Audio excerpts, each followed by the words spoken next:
mwaramutse mwiriwe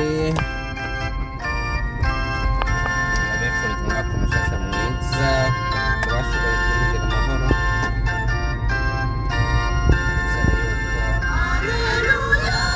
ababere w'amatanuro abakurambere babivuze ati wabere w'amatanubuki wabere uw'inyishu w'ibibazo byacu byose uraza yuko nta muntu n'umwe abura ibibazo najya winjiye amahoro ariko murazi iby'ubuzima nyine usanga umuntu aguma ari bize mu kanya. Alright, ejo bundi hari umuntu yanyibukije akantu aranyibutsa twari tugeze mu mwaka w'ibihumbi 2000 icyo gihe nari ahantu bita muri Tanzania ko babaye umuyobozi muzamutabira abo barahazi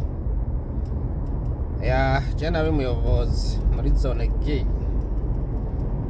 abandi bakayita muri G ariko hariho G n'iyindi ya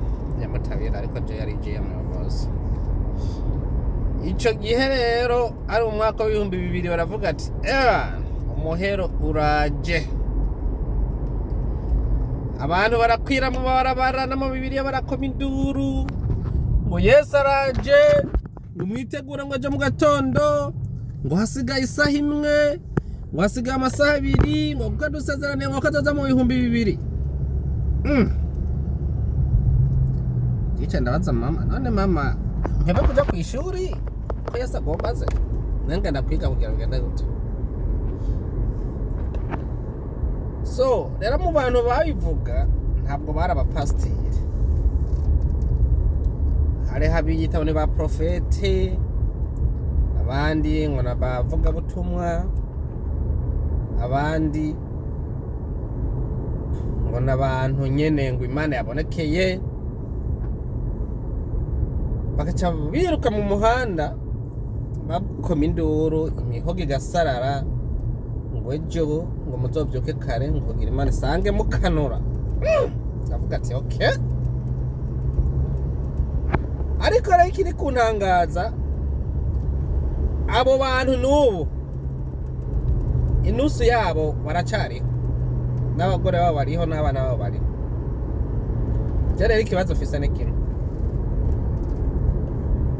je ndabizugira ube patiri uriga ugaca mu ishuri kanaka, hanyuma patiri bakaguhezagira, kandi naho nyene ushika kuba patiri uhera ku budiyakoni ukaja ku bufaratiri, hanyuma ukazoja kuba patiri mutoyi, hanyuma ukazaba patiri mukuru, wagirirwa ubuntu ukazaba na musenyeri canke ukazaba nande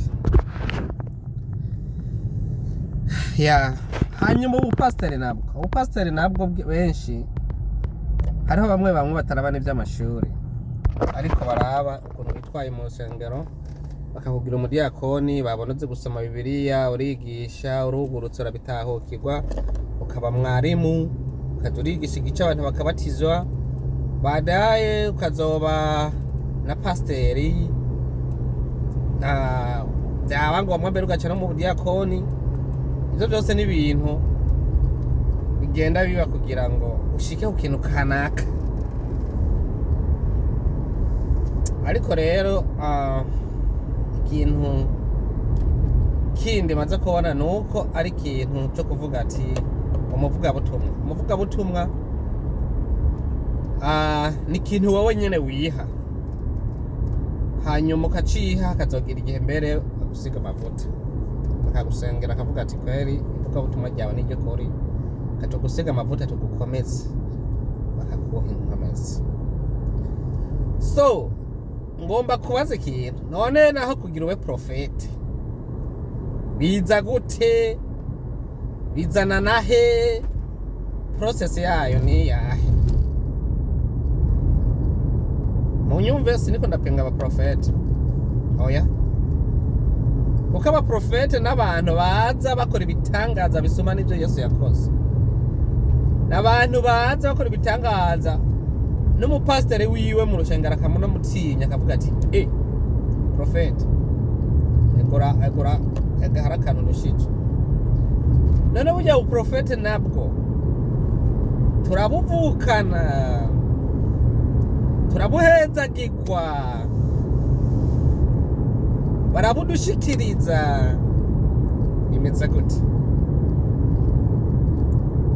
praise ufite anyishyuye muri comment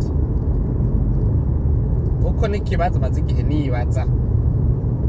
ibindi byose ndazi ukuntu bizanana ndabyumva nkanabibona ibindi narabiciye nkabibona ariko kuba profete ugasanga urambuye ikiganza abantu bose barakumbagaye ni hatari bijya bintu bintera ubwoba kwera je mbonye profete nirukira kuvunika abana ndiruka mbonye ni wa moto hafi kuko moto yoyo ndazi niyo yiruka gusumba n'imodoka rimwe fata moto iruka kuko inzi yuko n'imiburiburi ntakomeretse ndavunika kuko nkumbagaye nkagwa hasi kujya bagwa nkatanguza inkomokomo wumva nto bamfuye cyangwa wumva nto rusigana shoke kanaka ya ntumugire ntutse ubwoba banambaye amadarubini ngo ndikwinyegeza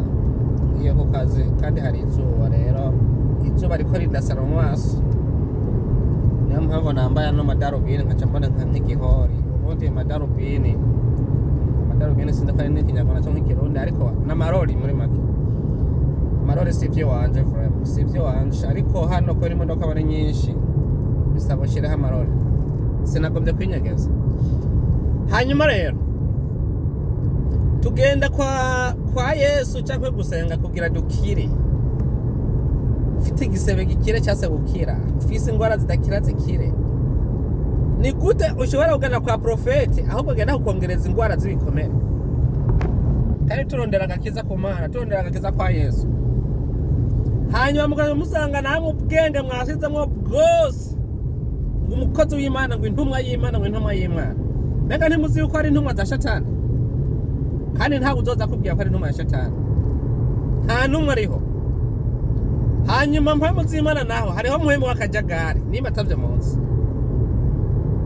muhemu w'akajagari kujya kubwira muri Mateyo ati hazaduka benshi bazokora ibitangaza bazokora ibyaduka byinshi bazokora ibitaraboneka biyita mu izina ryabo muze mumenya yuko rijya jambo ritatse yubusa rijya ririho Imana yaratwigishije ukuntu dusenga n'ukuntu dukwiye gusenga by'ukuri kurikiza bijya muri Bibiliya ntukaje mu mayira abiri muri guhagarara ngo urekane ko urasenga jya mu cyumbi wawe wugare n'ijwi ryoroheje usenga Imana apana kukankamira Imana kuko Imana nikankamirwa kuko nubwo bavuga n'ijwi rirenga ntabwo uzigera ijwi ryawe rirenga n'ibirometero 2 duga hejuru kandi benshi bibaza ngo Imana iri hejuru Imana muri kumwe ngaho nyene ariko ufite inyinshi za profete mumbwire hari umuntu mpora numva bita ngo nibivuga by'abaprofete abantu bakamushavurira ariko ibivuga by'abaprofete bijya bivugwa muri Bibiliya imbwa n'abarozi imbwa n'imisega ibyo bintu n'amajambo yo muri Bibiliya kandi Imana yarasiguye imbwa ni iki urabyumva so rero kutukana imbwa si kuvuga yuko ari ikintu cadutse ubu cyangwa ari igitutsi gishasha ahubwo ni ikintu caje kivuye muri Bibiliya Imana ikirasigura ku bintu kanaka ibintu Imana ishishwa navyo urabyumva kandi rero iyo umaze kubona ico kintu ukabona yuko gisa na kimwe Imana yavuga niyo mpamvu ushobora no kucita ukamwita ko ari imbwa kandi ukamwita ko ari imbwa atari uko umwase ariko ukamwita ko ari imbwa n'ibyo ariko arakora uziko cyangwa n'imwana ariko rero ikintu ngomvye kuvuga ngombye kubaza uwo bazi ukuri profeti yo bizanana n'imyaka bihera kubifise ambwire muri comment hanyuma ikindi imbere yuko mukurikira abaprofete mubanze murabe ko ari abukuri. Simpari yuko abaprofete batabaho, ariko nimba bariho ntabwo ari benshi cyane, ni bake. Ntimuze muhendwa n'abaprofete, ntimuze muhendwa n'aba bantu babambura n'agahuzu mwambaye ngo n'abaprofete. Muyitonde. Imana ntirondererwa mu baprofete,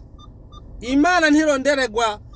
mu ntuzeya mu bantu baza bakubwira ibitangaza, baza bagukumbagaza hasi, ejo ukavyuka imbavu zavunaguritse ukazinduka no kwa muganga. Imana ntizoza kwigukumbagaze ngo niwe uriko aragukoramwo ivyaha. Ivyo ntibibaho. Imana nawe wenyene urayironda ukayihamagara kwegera ukabana nayo udaciye muri profete. Umwaka wa 2026 mwiza.